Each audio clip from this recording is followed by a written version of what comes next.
going on, guys? Ace Alfala here. All business, all the time podcast. I have my man King Khang, the real King Khang, on the podcast. If you don't know who he is, 300 plus thousand followers on Instagram, 400 plus subscribers on YouTube, over 3 million on TikTok, and I love this. He has Elena Cardone follows him on TikTok, man. Oh, hell to the yeah, man, dude. That was huge. Huge. When you have somebody that you respect start to follow you, like, oh shit, like, they're checking my stuff out. So I thought that was really cool. I've been following you for a minute, and I'm glad we've been able to connect, man. So I really just wanted to chat with you, pick your brain on everything. I'm in the real estate space myself. I own a few hotels. I invest quite a bit of my own money into real estate, the Airbnb space. So I want to pick my brain selfishly on some items, right? But why don't we really just start for people that don't know who you are? How'd you get in the real estate game, man?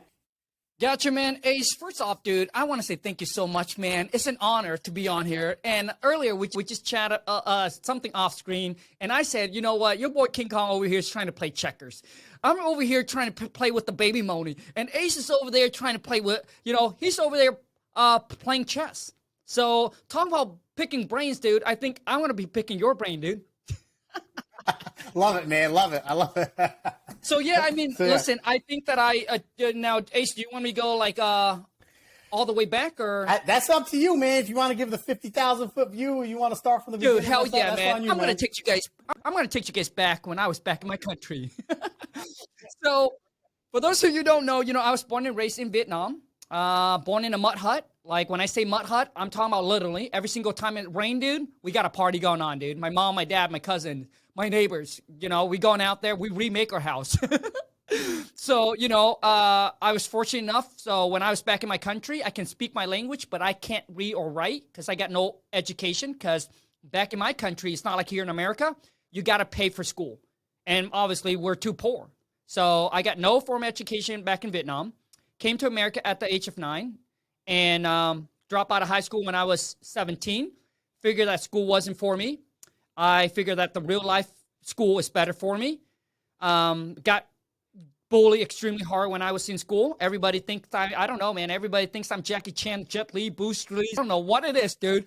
But all of them want to fight me. And you're better looking than all of them, just so you know. I don't know, dude. I think Jackie Chan's pretty good, dude. Jackie Chan looks pretty handsome. Yeah. But yeah, man. I mean, I got spit wad. I get people throwing paper at me. Dude, high school was very miserable for me. I remember crying, going to school, and crying home from school. And, obviously going to school, I hated so bad, but I did it for my parents. I stuck in it. Dude, I wanted to drop out since I was a freshman. But obviously I couldn't, right? Because my parents, obviously, most Asian, once you grow up, be a doctor, lawyer, engineer, somebody with a degree, sit in an office, make a boatload of money. And to me, my parents make a lot of money mean to them that, dude, if you can make 50,000 to 100,000 a year, dude, you're a freaking big baller. You are a baller. But they didn't know. They didn't know that God have different plan for your boy King Khang. So I dropped out of high school when I was 17, met my wife at the age of 18, move out, and I move in with the wife, and we live in a little shed behind a mobile home park. It was a single wide mobile home. That's where her mom lived with, I don't know, 2 or 3 other her brother and sister-in-law. So it's like a bunch of people jam-packed in this single wide. And there's a little shed out back. Lon and I went out there, and we lived there from the age of 8. Lived there from age of 18 to we were 23. At the age of 20, we had an opportunity to become a business owner. So we bought over a little kiosk in the mall selling hair extensions. We're selling beauty products. And, I was a very shy, insecure guy growing up. Even until like my late 20s, I was very shy, very insecure. I remember I don't want to go to the mall. I remember, my dad take me into a salon to get my hair cut. And I was sitting there crying because there's 5 people, strangers, that's in there at the same time. And my palms get all sweaty, knees get heavy, right? Palms all sweaty, mom spaghetti. So yeah, man, with that business, and I think the person that really helps me got out of my shell and helped me become who I am today, which is the person that deep down inside of me, Ace, was always the person that I wanted to become, dude. I was a very energetic, very talkative, very outgoing, I love people and I love joking around. I love having fun. and things like that. But I bury that deep in me once I go out of my comfort zone. Like once I'm not in my circle of families or people that I know, I become this guy that's shy, insecure, and don't want to talk to people. But the wife's the one that pushes me to get out of that. And so we bought over our business, right? And the hair extension kiosk. So she was working for this guy. Ace. He was Korean. He was trying to go too fast, too quick. And the wifey at the time was like the best salesman there. She knows everything, the in, the out. And that's why I tell people, like, you want to start your business and you don't know what to do, go work for someone that's small local business owner, because you're going to know the entire process, the in, the out. People want to get into real estate. Go work for a real estate investor. You know their system, their process. You know everything. If you become the best, which means you got to deliver, which means you cannot just show up and clock in, clock out 8 hours. You got to go there and provide value. You got to go there and be the best of them so they can bring you under their wings and show you everything that's needed. And then you get to decide later on in life if you want to go out and build your own or not. So when he was going down, he said, Lon, you're like the best salesman. Lon was always there when he called her and needed her help. And and we never thought that one day we are going to own that. But anyways, man, I'm just going to cut it short. We bought the hair extension over, and we drained all of our money already. So Lon's like, hey, Khang, we don't have any money to hire employee. So Lon and I was just working at it. So I work at a factory, a job. I start at 5 o'clock in the morning. I get off at 1:30. Go home, shower, eat for 1 hour, ran into the mall, and I would work from 3 p.m. to 9 p.m. And Lon and I did that, dude, from like 18 to like with 23. Save up, dude. We live extremely frugal. We were making, I think we're 21, making over 6-figure a year, and we're still living in the shed behind a mobile home park, saving up everything. And then Lon's like, the day that I move out of this shed is the day that I move into a house. I'm not going to throw my money to any landlord, right? So, and that's what we did. We bought our house at the age of 23, and same thing, continued to work, grind, stack the cash, got into real estate at the age of 27, leverage the equity in our house to get into real estate and start out as a fix and flipper. When we decided to get into real estate, I didn't know anything about real estate, man. Nothing. I didn't even know how to put a door handle together. And I didn't even know what things were selling for in my area. But the reason why we make that move is because of the wife. She's like, Khang, real estate has created the most millionaire, and I want to become one. And the rest is history. Started at 27 and became a millionaire at the age of 32.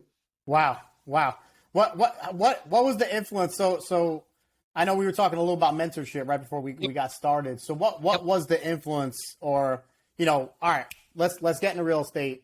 Got it. How'd that happen? Did you seek mentorship right away? Like, because that's the whole thing. Like, most people know, hey, if I want to become a millionaire, I have the work ethic, I have the mentorship, right? I have the hunger for the information and education. You're already frugal and smart with your money. That appetite for, I'm going to hold on to my money, not overspend, buy shit that I can't afford to impress the people I don't like. So explain to me that 3 or 4 year period from starting to now millionaire. What happened? What are most people missing that it doesn't happen for them? Okay, dude. So Ace, at the age of 27, Lon and I are very anti-debt. Because we're brought up in Asian culture. You pay everything cash. And that's why you guys hear Asians stack cash under their mattress, dude, or they bury it out in the backyard. True story, for real. Asians, some people still do that, okay? So Lon and I used to pay everything with cash, right?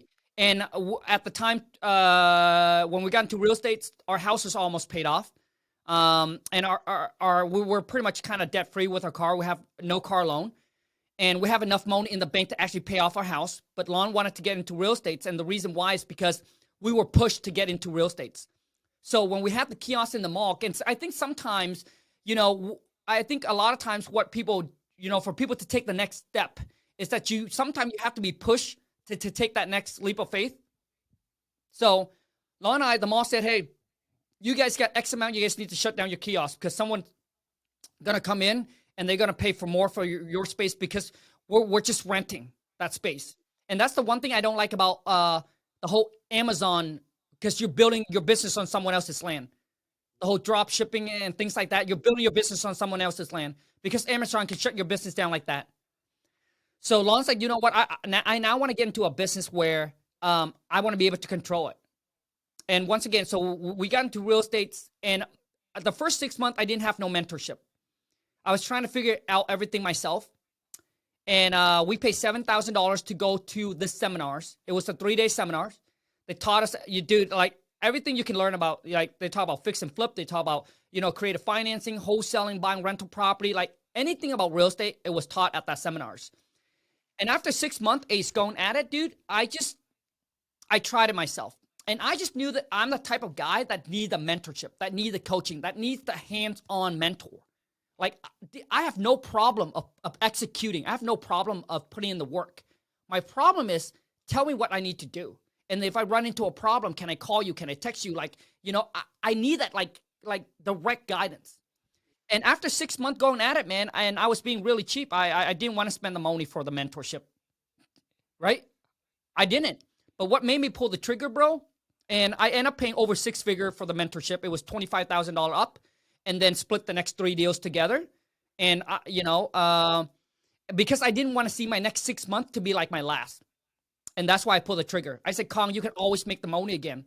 But do you really want to see the next 6 months of you going at this, still trying to figure this out yourself? Or do you already want to start doing deals and closing deals, baby? Because what I'm missing at that moment, Ace, was knowledge and the process. Like I said, Khang, dude, once I know how to do this once, I don't need a mentor anymore. Dude, I can do this myself. So why are you not willing to pay this amount? And that's exactly what made me pull the trigger, dude. Because I'm looking at the opportunity I'm missing out. So if I go the next 6 months, try and figure this out, I could have lost out on a deal that could have made me 25 G's. That could have made me 50 G's. That could have made me 100 G's. So what does that 6 months do? So saving that cost, does it really save you? Or it's really costing you way more? 100%. I mean, that's the speed right there, right? If you're not having to make all the mistakes, you seek out a mentor. They already made the mistakes, right? It's the speed train. Absolutely. Now, this was a mentor specifically, or was this like a mentorship group? Like what do you suggest for someone who's maybe year 1, year 2, year 3, and they're like, oh shit, that's what I need to do. But what was that specific? Which one was it? Was it a mentorship group, or was it an actual mentor you were paying for? It was actually a mentor. He doesn't really mentor anyone. He was actually a guest speaker at the seminar that we were going to, and he was a buddy of the person that runs that seminars, and he doesn't really mentor anybody. And he just came. We were the same age. And he was already having all the success. And I approached him and I said, hey, what does it cost? And so this was just straight up a one-on-one direct mentorship. Wow. And so he said yes to you. Bro, so the wife said, Khang, you're not going to leave Florida until you get this guy to mentor you. Like, she's like, I'm flying back, but you're not. So you better do it. And at the time, Ace, dude, I was so scared. I was very nervous because I was like, hey, this guy's a multimillionaire. I'm a nobody. Right? I'm a nobody. Like, who am I to get this guy to like approach him and mentor? And I think a lot of time when we go to event, a lot of us haven't accomplished much. So we don't have that confidence or that self-esteem to approach the speaker or the guest or whoever it is, because we felt like we're not at their level. But I can tell you right now, I've gone speaking event and things like that. Dude, I love it. Love, Love. I love it when people come up and ask, because dude, I was once in your shoes. I was once there. So I'm telling you, when you go, like, you got to get rid of that fear. You got to approach them, because there's too many people for them to like know who you are. So you got to stand out. You got to approach. All right. But you got to be respectful, and you got to come with value. You either come with the money to pay for their time or whatever it is, or you got to come and deliver with value. Don't come and ask. Come give. And I think a lot of people don't do that. I love that. I mean, you've already paid money. You're at the event. What do you got to lose, right? The dude tells Correct. you no, especially with him not coaching. And I would think, to a degree, it gives like a vote of confidence in who you're talking to, right? Like, oh, this kid got some balls coming over to me. And then he must have seen something in you, right? Something in your eyes to say like, this dude, King Khang is not going to waste my fucking time, right? Or maybe you were just Khang at the time. You weren't King. I don't know. Yeah. At the time, I was just Khang, and I came up to him, And I told him exactly what my wife told me. I said, dude, listen, bro. Like, I know you don't mentor, right? But the wife felt like you're the one. Just tell me how much it's going to cost. I'm willing to pay the price. But the wife said that I cannot leave Florida without you accepting it. And then he said no like so many times. And then we sat at the bar.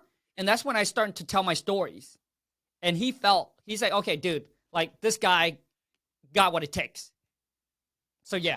And I think the story Ace is able to connect us on a level because he was the same thing. He was born in a poor family, right? So we have very obviously, similar story growing up. And things like that, and he can felt the resent, kind of related somehow. Well, hey, relatability is huge. You always got to root for the underdog, right? For someone that's there doing what they're doing. And, absolutely. And I got to give, some props to your wife, man, for pushing you. And, he might have just felt bad and say, hey, it sounds like you're going to be in the doghouse when you go home anyway. Dude, he probably does. Dude, he probably felt bad. He's like, dude, like this guy, like if I don't say yes, this guy's probably going to sleep in the street. I love it, man. So walk me through. So you're working with this mentor now, and walk me through like the process. Maybe your first couple of deals, your first big wins, because wholesale is a space that I think a lot of people think to get started in, and they let fear, right, or the complexity in their own mind kind of hold them back from getting into it. Or maybe they just make a couple of cold calls, put out a couple of bandit signs, don't get any calls back, and then, all right, what am I doing next? So maybe you can kind of speak to your earlier days and what was the transition there. Yeah, dude. So Ace, I think a lot of people don't know. I started out as a fix and flipper because I was pushing away wholesale. I was like, why would I want to make 5 to 10,000 when I could be making 30 to 40,000 fixing and flipping the house? I already put the time in finding the deals. Well, why not? But I didn't know that 30 to 40,000 can turn into a 5,000, can turn into a negative 5,000 when you fix and flip. So obviously we hire him, I fly him out, and within 3 days, he tells me exactly what to do. We submit ton of offer on market deals. At the time, there was a lot of good deals on market. I think it's back in 2012 after the 2008 crash, and things are starting to pick up, slowly. But there's still a ton of good deals on market because there's a lot of people that was afraid to buy and things like that, because it wipes out a lot of the whole fix and flipper that over leverage, right? So we bought this house on market, hire a general contractor. He walked me through the whole entire process, how to sup it out, hire them, pay them. So I think after 4 months, we did it, put it on the market, made my first $50,000 net. So I split it with him again, 25-25. So now I'm 50,000 in to the mentorship. But once again, it's a proven concept. Not just that, but it makes my confidence, my belief, bro. I freaking skyrocket because I was like, dude, if I can make 50 G's like that, dude, I can do this thing over and over and over again. So yeah, so that was my first fix and flip and made 50 G's. But after about 4.5 years in, dude, Ace, I almost went bankrupt. I was trying to go too fast, too quick. I got $1.5 million tied up in a bunch of fix and flip. I over leveraged. At the time, I think I was once again, I was going too fast, too quick. And then I also over leveraged. And I was, I at the time I was learning the process. And also too is that, I didn't have systems and a team in place. And then I discovered wholesaling. One of my local investors said, Khang, you're so good at finding deals and so good at negotiating with seller. Why don't you just wholesale? I said, oh, shit, I have no choice. I said, well, I have no choice. I need some money coming in so I can get all these fix and flip done. Otherwise, if I didn't, dude, I would have to file bankrupt. It was so bad, Ace. And did my first wholesale deal, made $28,000 in, I think, less than 15 days. Dude, I said, dude, it was a game changer. And I was so focused on fix and flip. I said, dude, it took me 6 months to get a deal done, and I made $30,000. Dude, this deal took me 15 days, and I made 28 G's. Dude, I shut down my fix and flip operations, went all into wholesaling, and then just used my money from wholesaling just to get everything else done, man. And that's how I got myself out of the hole. Wow, that's a crazy story, dude, and that's nuts. So, being resourceful as an entrepreneur has to be like one of the top attributes, right? Because how many people would have just bankruptcy done, tried that thing, didn't work for me, right? So, I love that, dude. So now you get into the wholesale game, right? And now you're just like, wow, I through hard work, effort, I'm getting all these wholesale deals. what were you doing that you were able, like what's your strategy? Like what's King Kong's strategy that he's training his people on? Like, how are you finding these deals? Now, well, one, how are you finding them? And two, are most of these deals that you're currently finding in your area, or are you doing nationwide stuff? What does that currently look like? Gotcha, man. So right now, I have a team of 7 VAs that does my whole entire operation. I spend about 1 hour or so a day on my wholesaling business. Typically, we go in on a meeting every single day to kind of go over everything that's needed to be done that day, answer any question my VA got. So we do about 8 deals, roughly about 8 deals a month, averaging about 20 to 25,000 per deal, per wholesale deal. When I first got into that whole wholesaling, I did a lot of expire listing. We still target expire listing. But expire listing, it's a free way to generate leads. Network with an agent. He was new into the game. I said, hey, I'll pay for all your MLS expense, every single, like you don't have to worry about anything. And just give me access to the MLS. So we went on there, we pull all the expire listing. It has the seller's phone number on there. So we didn't have to go through the whole skip tracing, right? And the phone number is obviously pretty accurate. It's kind of 9 out of 10. We call up all these fail listing. And we just say, hey, we're not looking to list your property. We're looking to buy that shit. Let's go, baby. Right? So to them, it's like music to the ear because we're like, hey, we can close on the date of your choice. We are cash buyer. So that way you don't have to worry about, conventional finance or anything like that. Basically, everything was music to the ear. Pay all your closing costs, all your fees, no realtor commission. Make this a hassle-free sale for you. Boom. And I first year did a lot of my deals through expired listing. Now we do SMS, we do postcard, and cold calling. I think cold calling and SMS is probably our 2 main prime way of generating leads now. Got it. Beast, man. Beast. So smart to connect with the local agent, get on MLS and things like that, because there's so many people who wouldn't even know to do that. Now, so that I love that strategy, right? Teaming up with people, having all the resources with people feeding you business is smart as hell.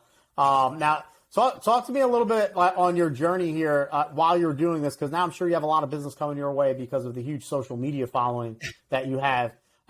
When did you come across that? How did you know to do that? Who influenced you to do that, and how that all come about? You mean with the whole social media? Just content, man. Just you become a content producing machine over the last, I don't know, 12 to 18 months. So how'd you know to do that? Because everybody kind of like, it's simple, like, oh yeah, that's what you got to do, and you just do it. But I mean, 2 years ago, I feel like people were doing it, but when you look at like the top of each niche, there's only a couple of people that are like crushing it, So you in the wholesale world, I think you're one of those people. So how did you know to get started when you were doing that? Got you, man. So first off, man, then I gotta say thank you to Gary Vee. Dude. So I started my whole personal brand creating content about 5, almost 6 years ago, something like that. At the time, dude, once I have the systems and the team in place, I was only working 1 hour a day, and I was kind of getting bored. And wholesaling was not like my passion. I love teaching. Like wholesaling makes me money. Like real, don't get me wrong. Like real estate make me money, but I'm not passionate about it, dude. I'm not passionate about getting on the meeting with the team, getting a deal like this. I don't like it, right? But what I really love and enjoy to do is teaching. I love creating content. I love teaching. It does not feel like work. Like I can just pop the phone, talk for like hours, and it doesn't even feel like work. It feel like I'm just doing, like, you like to go play golf. I would rather go live on Instagram and do it for 2-3 hours. And yeah. So, dude, it was about 10 p.m. at night. I was sitting there and I was like, man, gosh, I really want to, I've seen in Sean Terry and some other big dog. I said, man, I would love to be one of those guys, right? To have a following, to teach people, to do what I do, to get people out of, the struggles and help them become financially free and helping people making a ton of money. And, it's just because I was like, Kong, I was once there, right? I was once, at the JOB, try and make it in life. And then now I've made it. I felt like, man, if I can just share back everything, that'll be so awesome. And Gary Vee said everybody should build a personal brand because it's going to be huge. It's going to open up multiple streams of income. And I said, oh, shit. Dude, I was like, oh, hell to the yeah. I'm ready for another stream of income. Because at the time, Ace, my only stream of income was my wholesaling business and my rental. But I didn't have much rental. So I was my rental probably give me like, what, $1,000 or $1,500 a month, right? And I was like, man, yes, I definitely need another stream of income. So I did my first YouTube video. Didn't think anybody was going to watch it. And then things just, dude, if you look back, if you go back to my YouTube channel, look at my old YouTube, dude, I look at it, dude, it's so cringe. It's like, oh my God. Like, dude, who even watched this guy, dude? But yeah, so it started from there, and I got my first subscriber. I think when I got to my 1,000 subscriber, I told my wife, I said, "Oh, Lon, I'm gonna make shitload, dude, Lon, I'm gonna make so much money. You get ready." And yeah, man, and Gary Vee was right. Social media really opened up multiple opportunities. Ace, I tell people all the time, and if I were to be honest and not get people down, I want to give people to go down the right path. If I was to start all over, Ace, any business you guys want to do, I don't care what business is it. It doesn't even have to be real estate. Don't worry about going from zero to like $1 million. Dude, if you can go from zero to like 10 or 20,000 a month, that's all you need. And if you know how to do it, all right, and you don't have to work on every single, like if you have a team and system that can do it for you, right, that you can put out 10, 20 G's a month, and you already know how to do it, the next best thing that you can ever do for yourself is start building a following. Dude, you're going to go from zero to $1 million a lot quicker with a personal brand versus trying to build that business going from zero to $1 million a year. I'm telling you, because once you have built up a following, there's just so much opportunity, dude. Affiliate, coaching, consultant, courses, mentorships, sponsorship deal. There's just so much opportunities. And imagine if you open up 10, let's just say 5 streams of income. You made $20,000 from wholesaling a month, $20,000 from coaching, $20,000 from courses, $20,000. Like just imagine, dude. That's easily $100,000 a month. Versus, because it took me a long time to go from taking my wholesaling business, dude, from like zero to whatever that we're doing right now. I think this year we're a little slower. I think we're pumping out like around 140 or 145 a month. But my social media, my personal brand is already crushing it. Like this month, I think we're gonna do about, I would say right around 250 or 300,000 just on the personal brand. Like I double my wholesaling business. So talk to me about that. So obviously people start to know who you are, right? Right, because the whole point of building a personal brand, right, get people to know, like, and trust you, right? So now you have the trust, you have the social proof to back it up, you have the community people that are following you. Where did you first start to see that coming from? Was it just people saying, "Hey, let's JV on some of these deals here," or what does this look like? Where's most of that business? Where did it come from in the beginning, and what have you seen it evolve into? Is it all just wholesale, or is it starting to lead to other stuff as well? No, man. You mean like as far as seeing like the personal brand? Yeah, the personal brand, like that turning into dollars, right? Because I think most people just don't understand, like, well, what do you mean? How does that actually turn into money for me? Oh, right? dude, I'll tell you right now. Yeah. So on my YouTube, I think once I got to like 10,000 subscriber, so I was doing a lot of like cold call, teaching people how to talk and negotiate with the seller, which I think is like the number one skill set that a lot of you are missing if you want to be a successful real estate investor. I don't care if you want to because you got to be able to have to talk, communicate, and negotiate to get property at a discount. And I think a lot of wholesaler are lack of that, or just real estate investor in general. So so I was teaching people, and they're like, "Hey, Khang, you're so good on the phone. Like, do you have a script?" And I said, "Well, you can watch all my video, dude, and you can put together a script." But they're like, "No, Khang, it's just too much time. Like, do you have a script, dude?" And that's when I said, "Oh, hell yeah, I do. For $500, let's go, dude." Ace, within 6 months, made $500,000 from my seller script, and dude. Bro, and then people were just getting a ton of result from it. We got a ton of good feedback, and dude, I was like, you know what, man, this product's really work. So I wasn't shy, I wasn't embarrassed, telling people, hey, if you can watch my video for free, or you can just go get the script right now for that much. Yeah, dude, within 6 months, we're making $500,000. So question for you on that, because this is key, and that most people might have missed this right here, because Gary Vee, if everybody follows his strategy, me being a marketer, and the jab, right hook method. Yep. Yeah. How long, when did you give your first ask? Was that the first right hook where you're saying, all right, now I'm going to say, I can't train everybody. Here, if you motherfuckers want to get this script, download this shit, because I don't have time to continually go over the same thing over and over again. Yep. How big was your following, or how far along were you before you did the first right hook? Yeah, man, I think when I get to like 10,000 subscriber, and you will know it. Like your followers just start asking you. They're like, hey, like some of them just want to pay for it. Like they're like, Kong, I understand you got the free stuff, dude, but I don't got time for the free stuff. I got the money, bro. Right? They're like, I got the money. So listen, you're either willing to spend the time to get what you want, or you're going to spend the money. Like, the choice is yours. You either have the money or the time. So that's when I was like, okay, dude, if you want it, and you know what's crazy, Ace? Is I think when people get into any kind of business, right? Even when they want to become a realtor, they start to buy a nicer car because they think they got to show up with a nice car. They starting to buy a nicer outfit. They starting to get office space, dude. You already spending money when you haven't even made money. Dude, like, you're getting yourself in debt even before you even made any money, even before you close a deal. So guess what I did, dude, Ace? So for everyone that's want to prepay for it, dude, I think we made 110,000 prepay. Like, before I even got the script together. Like, it was just an ideas. And you guys, this is the power of building a personal brand, of having a following, that people trust you. You can take in ideas. You can get people to pay for first. Even the products can come to life. So I tell people, hey, it's going to take me 30 days to put this together. For those of you who want to prepay, here's the discount. You get 10%, 20%, whatever it is. Here's the link. The info's there. The choice is yours.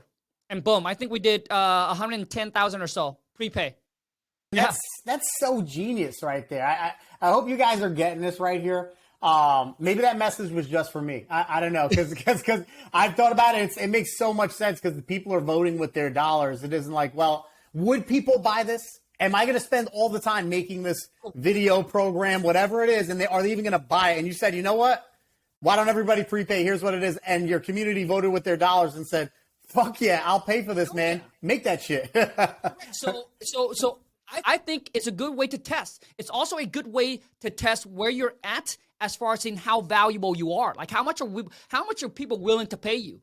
So, dude, my good friend, Pineda. Dude, Pineda's a freaking monster, freaking beast, a freaking genius. He's like, hey, listen, I'm thinking about golfing. So he's like, hey, I'm thinking about golfing. And, there's a price, if you want to golf with me, DM me, and there's a price. First, it was $3,000 to go golf with him. Now it's $5,000 because supply and demand. There's so many people that want to golf with him. And he, so for me to, any products, even a coaching, a mentor, anything, you can just put it out there and see how much demand you got. And then hey, if you got a lot of demand, it means people want the products. Now you can create it. But with a personal brand, you can actually get the money in first before you even actually launch the products. That's what's amazing about building a following. Yeah, that's huge. I think people don't realize it because they don't want to get over the first hill, right? Because everybody knows the first maybe 6 or 12 months, not much may happen, right? Depending on their personality, how consistent they are. There's so many factors that roll into that. Because you're a dynamic personality, right? So someone may look at you and be like, "Oh, okay, dude, I'm not as charismatic as King Khang," I don't have a word like money that I can coin into my own catchphrase, man. So people may not see that and be like, "Oh man, I can do it," but obviously you can do that in any niche. Gary Vee has talked about that from the get go. When did you start going hard? How long ago was it where you said, hey, you know what? I'm going to be putting out 2 to 3 pieces of content every day, not miss a point. When to when? When did you start, just so people can get some context? Yeah, man. I think, man. I think at first when I started, my mistake was I was only doing YouTube. Then after a year later, then I started my whole Instagram. If I would have started, for anyone that's want to get into social media, I think TikTok is the must. Like, that's the number one platform that you need to get on because it's still underrated, where you can get the ton of exposure, right? You can get more organic reach versus YouTube Shorts or even IG Reel. Facebook, dude, they need to do something because Facebook now just become for old people. So my audience is between like 19 to like the early 30s. Like, that's kind of my type of audience. And that's coming from a lot from TikTok. But, dude, I'm starting to go nowadays. We're putting out at least 3 pieces of content per day on all platforms. YouTube Shorts, IG Reels, TikTok. We got Facebook going too. I got Twitter, but I'm not running all of that. So right now I'm pretty hands off on my social media. I got a gal that actually take care of everything. Take care of all the DMs, take care of all the posting, take care of all the... I still do the comments, and then...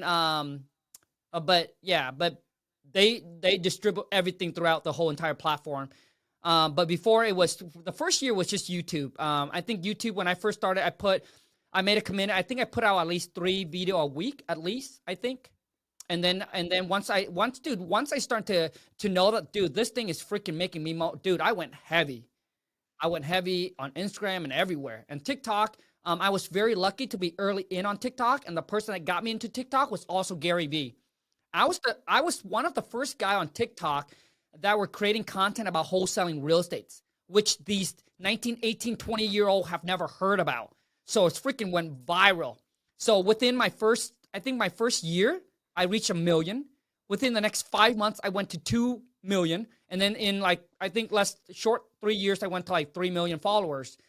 And then now TikTok has, there are a lot of community guidelines that I broke because they don't like me to share links as far as seeing like affiliate to prop streams, like, all the company that I use, so they don't like that. And then, so now, yeah, it's just, now my strategies has changed as far as seeing like putting out, I just cannot put out any kind of a link, even saying, hey, go to my website, or DM me, then that it just doesn't work now. Yep. Got it. Yeah, TikTok, they've tried to take down several of my videos. I feel like, I don't know, a lot of people report you like with the funny stuff. I know your stuff, you do a lot. Do you find, and I'm just curious because I haven't done this yet, do you find a lot of the videos that you have a lot of money in, that those always get higher engagement? Like where you're showing off money in the video? No, man. You know what? Yeah. No. People think like you need to be in front of a mansion, in front of a Ferrari, in front, like showing the like, listen, man, if that's you, do you. Listen, dude, my whole thing is, I think the message is more important than the concept of, I got to be in a certain place or I got to show a certain items. To me, it's the message. The message is what's very important. And what got me the most, dude, what got me like the most view is, number one is, I was just in my car driving around showing people the steps to actually how to wholesale. I literally teach everybody step by step, no secrets, it's hidden, giving everything out.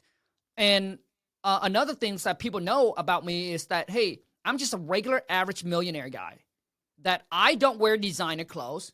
I'm very frugal with my money, right? And even if before I bought the Rari, I was already making millions, but I was driving the AMG, right? I was driving a Lexus. So it wasn't like I didn't have a Rolex. I'm not driving around in a Rolls Royce.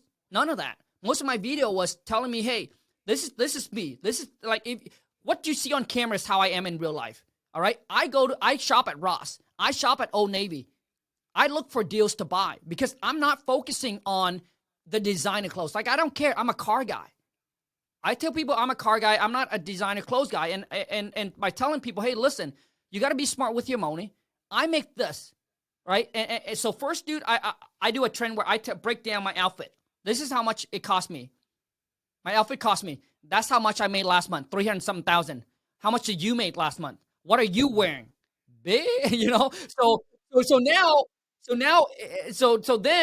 for me, dude, is that when I look at, dude, when I think consistent is not enough to blow up on social media. Like putting out content, it's not, dude. I watch people video Ace and I was like, dude, this guy, man, this gal, dude. It's just, dude, it's the same shit. It's just so boring.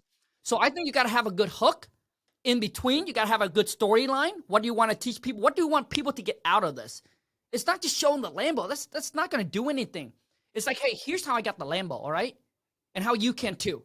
This is what I did, right? So, and I think at the end, you got to leave something like shock them. So for me, dude, sometimes that's why it's like, hey, let's go get this money. And the other one, when I tell people, dude, don't try to be a bowler when you got no dollar, baby, right? Because I see them drip out in designer clothes, but you're living paycheck to paycheck.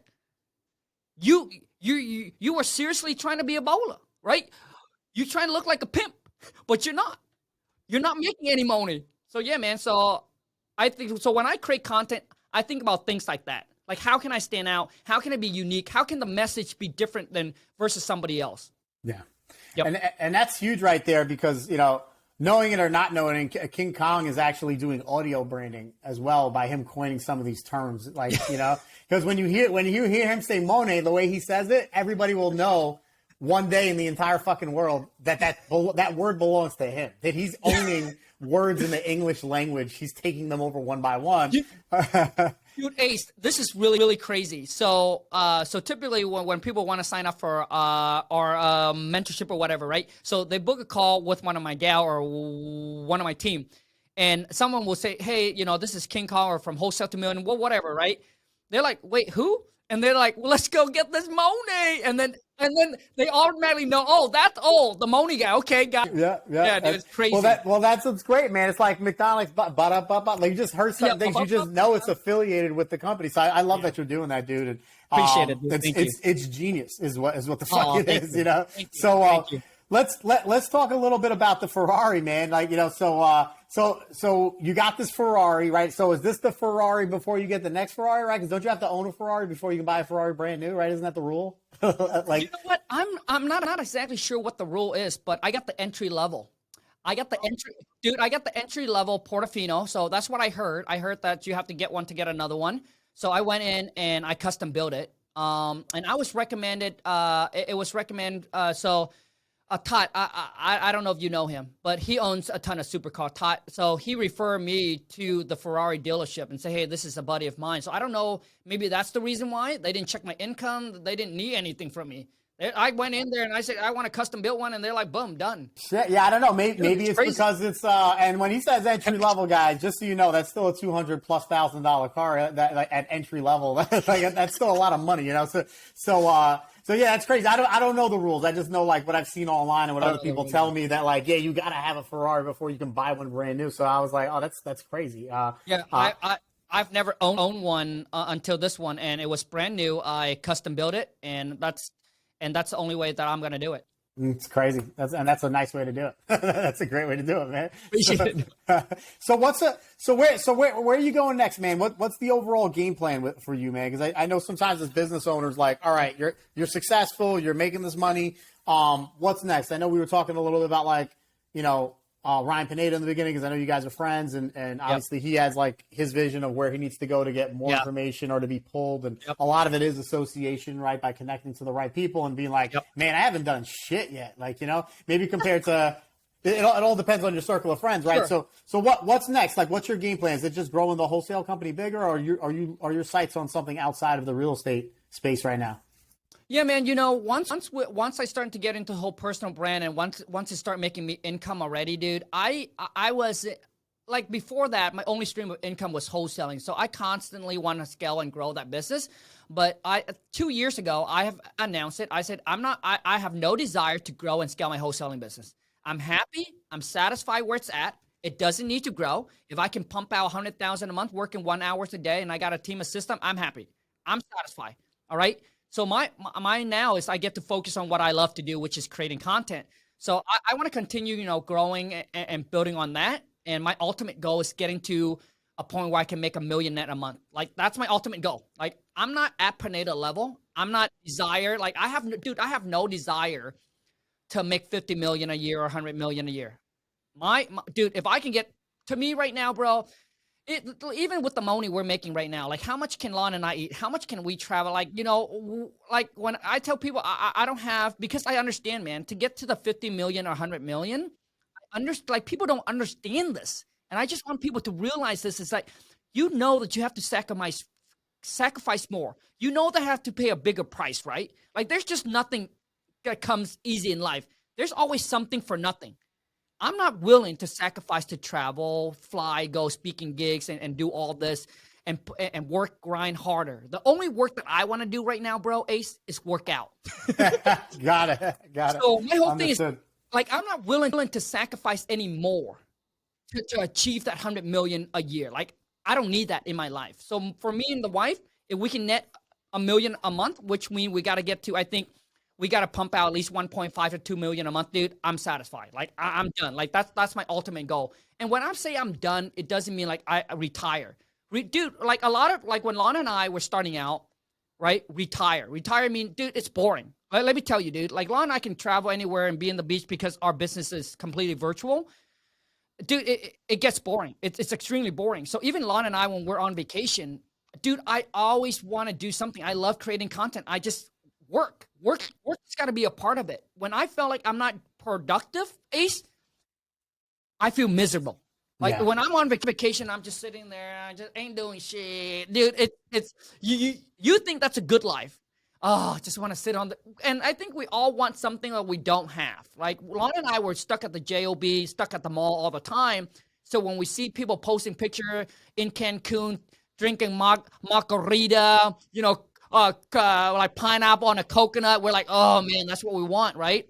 And once you get that every single time, like you can have it anytime, it just becomes boring. So Lon and I, when we go on a vacation, we always integrate work in it because that's what makes me fulfill and that's what makes me happy. I progress. I think it's being productive is what makes me happy. 100%, 100%. That's Tony Robbinism, right? Like progress equals happiness, right? So 100%, 100%. So, and that's good to hear because I wanted to ask you, like, just being an entrepreneur in general, right? I think it's become like this whole sexy thing, right? To be an entrepreneur. It sounds sexy. It's cool to be an entrepreneur. It's cool to have the Ferrari, all that stuff. Yep. And you hit the nail around the head with the sacrifice, right? That you need to put in to get wherever the hell it is that you're dreaming to get to. People aren't seeing that part. Even without you guys knowing it, with as frugal as you were prior to diving into the real estate side of your life, it's like you're already prepped. Right, that's a part of that people's life that they just don't understand. Like, hey, listen, like, especially if I'm a solopreneur or entrepreneur, however you want to look at it, it's like I have to either put all the money back into me so I can grow more, or I have to put it back in my company so I can grow my business more. Yep. But what would you say are just maybe like one or two or three top attributes, for just entrepreneurship? Like someone who's like, what does it take to get to where you are? What's that hustle look like? What am I going to have to do to get to where King Khang is? Yeah, you know what? I think that most people don't understand, just like what you said, Ace. You got to understand when you decided to build your own empire, you decided to build your own business, you decided to build your own career. Most people think, you know what, man? I'm tired of the job. I'm tired of the 8 hours. I want to only work 3 hours. Dude, I think you're confused, bro. Because once you decided you want to build your own business, when you're starting out at the bottom, I'm not saying with rich parent that handed everything to you. You got to understand, you're trading the 8 hours for the 12, the 13, the 14 hours. You're trading for more stress, more headaches, more pressure on you. Like, that's what you're trading for. But you also, in return, is the freedom. That's it. And a lot of people, Ace tells me, Khang, how do I stay motivated? Or how do I get motivated? How do you get out of bed every single day and go hustle and grind? Dude, if freedom is not enough to motivate you, I don't know what is. Like, dude, if financial freedom is not enough to motivate you to get out of bed to do whatever you need to do, then I don't know what is. Like, I can't help you, dude. And I tell people all the time, Ace, like, if you can't self-motivate yourself, then it's better to stick to a job, man. Because every entrepreneur have to self-motivate themselves. They have to do shit that they don't want to do on the day that they don't want to do it. And that's what makes people are successful. It's not because they do all the things they want to do, dude. People always talk about passion, Ace. Passion, right? And I see people playing video games all day. Oh, it's my passion, and I think I'm going to make... Dude, passions also require you to do things that you don't want to do. And I think majority of successful people, like for me, I'm speaking for myself. When I first started out, I didn't know what passion was or is, Ace. I wasn't chasing no passion. Dude, I'm chasing that money. I want to get that money. I want to get to financial freedom. And then once I got my money right, that's when I'm able to fund my passion. Because when I started my YouTube channel, just like Ace said, it was all jab, which is Gary Vee, give. There was nothing in return. I was putting out content every single day for free. No money. But I didn't care about making money from my personal brand because I've already had money coming in from my wholesaling business.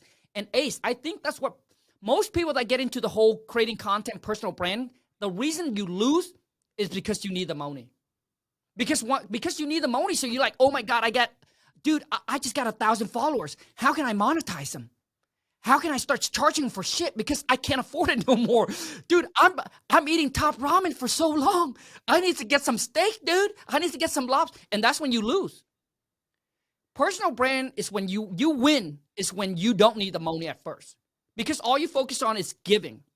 You share all the secrets. And I think Gary Vee is the one who said that. You need to give everything out. Give all your secret out. And that is how you win, my friend. Because you got to understand that 99.9% of the people ain't going to do shit with the information you give them anyway. And the people that do will rather pay for it because they want the shortcut. Because they want that knowledge you got right now. Fucking love it, dude. Yeah, love it. I love that what you just said, dude, because it's so right. All of it. People are they're putting out the content with the wrong mindset, and that's why it's so short lived. They got a 30-day sprint, a 60-day sprint. It doesn't hit, and they fucking give up because they're doing it for all the wrong reasons. Correct. And that guy eating the ramen should be documenting him eating the ramen because that's what people want to see is him eating the ramen, struggling, eating shit. Saying to the camera, I feel like giving up right now. Yep. Because I started doing it for some reason. Like that's what people want to see is the genuineness, right? Where like you just said it earlier, where the Ferraris and all that stuff that was Instagram 3 years ago. Where sure, does it flashy? Does it get some stops? But right now, I think people want to connect with people that are at their level. You know, so that's huge. Bro, right? So, dude, you are like dead on. Like, listen, I grew my TikTok account from 0 to like 3 million without the Rari. Right? So I think what you said, Ace, is dead on. It's document. Dude, document is way better. Document over creating. Dude, document your journey. If you can get people related to you, stop thinking about how can I monetize? How can I monetize? Dude, stop thinking about that. I promise you, once you build up enough followings, there's so many opportunities that's open up to you. Dude, Ace, do you know that people now go live on TikTok and they battle with each other? So just like me right now, you and I, we go on TikTok and we battle. Dude, these people have like 5,000 followers, 2,000 followers. Dude, they're making a couple $100 within 5 minutes. Dude, it used to take me a day of work, 8 hours out of my job just to make $100. But I'm telling you, that's the opportunities. Because what they do is they send gifts, right? Gifts equal, right? These gifts equal dollars. So they would go live battle, and your followers don't want to see you lose. So let's just say that we have a challenge. So let's just say that we go on a live TikTok battle, and I say, Ace, it's a 5-minute battle. If you lose, which means if you don't receive enough gift as much as me, what you're going to do is you're going to do 20 push-up, or you're going to eat a pepper, or you're going to go out there and run around your neighborhood with your shirt off, or whatever it is, right? Some crazy battle, right? And then your followers don't want to see you lose. So they give them these gifts. It turns out into money. And I seen some of them, dude, made I think $5,000 in 5 minutes.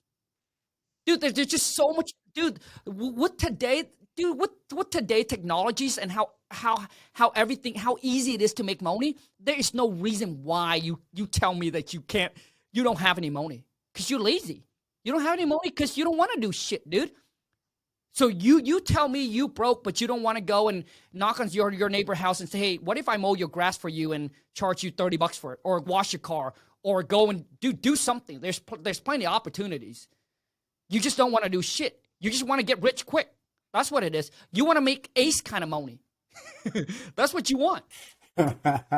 That's true, man. That's true, and I mean, and that's I think most people don't realize that if you legitimately like watch Gary Vee's content and legit just do everything he says to do, because he's so rarely wrong on anything.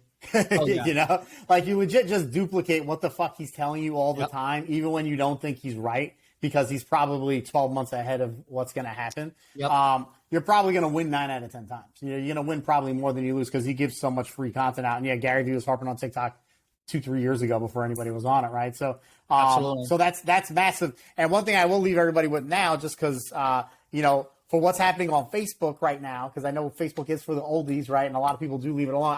I just started recently going a little bit hard on Facebook just because Facebook Reels, if you guys have been on there, you'll see all these stupid videos getting millions, 20, 30 million views. And Facebook is at the ground level right now. They're trying to anyway, where TikTok was, where you could put up like a fart video and it'll get 40 million views on Reels. So definitely don't sleep on it, because you will, if that 40 and up crowd is a part of your community base. I know personally when I look on my reach on Instagram and TikTok, it's my 24 to 35 is like most of my audience. And I'm like, well, shit, as it gets older, I'm losing it, you know, so I need to spend more time on Facebook putting out reels, which is a main focus for me right now, and as well as actual posts with text right now. And this is from the higher ups that Facebook is actually trying to replicate what's happening on Twitter. So with you being able to just post random verbiage, and then if they being able to go to a lot of reach, so definitely mess around with that, try that out, and see what you're seeing, because I'm starting to see, and some of my friends are starting to see some crazy reach. Same thing with communities also. I think you should start a community as soon as we jump off here, dude. A wholesale community on Facebook, and see what type of reach you get on there, King Khang, because I think you'll fucking crush it on there right now. With what I'm seeing on there, you know. Yep. So, but yeah, man. So I'm gonna leave it at that. I know we're coming up on an hour, dude. This went by so fucking quick. It's crazy. But it's been good chatting with you, man. A lot of information, a lot of insight. I got some nuggets out and stuff I'm gonna apply for myself right away. I think me doing these podcasts are mainly selfish for documenting a conversation I would be able to have with you anyway, and just being able to share it with the community of people, of saying, like, how can I use what King Khang said in my life, whether it be for content, social media, wholesale wise, entrepreneurial wise. And for me, I'll give you guys biggest two takeaways I got. One, you brought up the Ryan Pineda going out and talking about spend a day and charge. I'm like, yo, dude, that's genius, because I have so many people that reach out to me saying, hey, how do I buy a business? How do I do this for some of the stuff you see on my channel? And I'm just like, I'm too busy and I don't want to charge you the amount of money that I want to charge you, because I feel like, not that they want to get the value, but maybe I don't feel right in my head doing it. But if I'm doing something I'm going to do anyway, I could charge a more realistic price in my mind, and we could both feel good about it, you know, which is probably where Pineda got that from. And then two was pre-sale, man. That's genius with what you did with the pre-sale thing, man. And that's something I'm probably going to do in probably the next week or two, because I've been trying to figure out, like, when am I going to find the time to do this, and is it worth my time? So it's like, I'll let my community decide. Dude, absolutely. And I promise you that you will be super surprised at how many people will be like, dude, Ace, I've been following you for so long, bro. Dude, let's rock and roll, dude. Take my money. Dude, I promise you, they're like, dude, take my money. Yeah. Yep.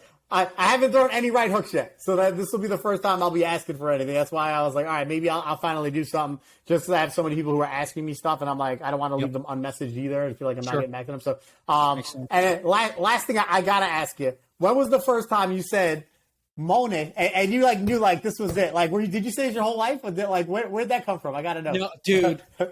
To be honest, Ace, I don't know. I can't even remember which video I say that, and I don't know where it even came from. But I just say, you know what? If I say it the regular way, it just doesn't sound good. It's just so original. And I said, and then that's where it came from. But Ace, did you know that the other phrase went freaking popular on YouTube? It was the "come home, man." Shit.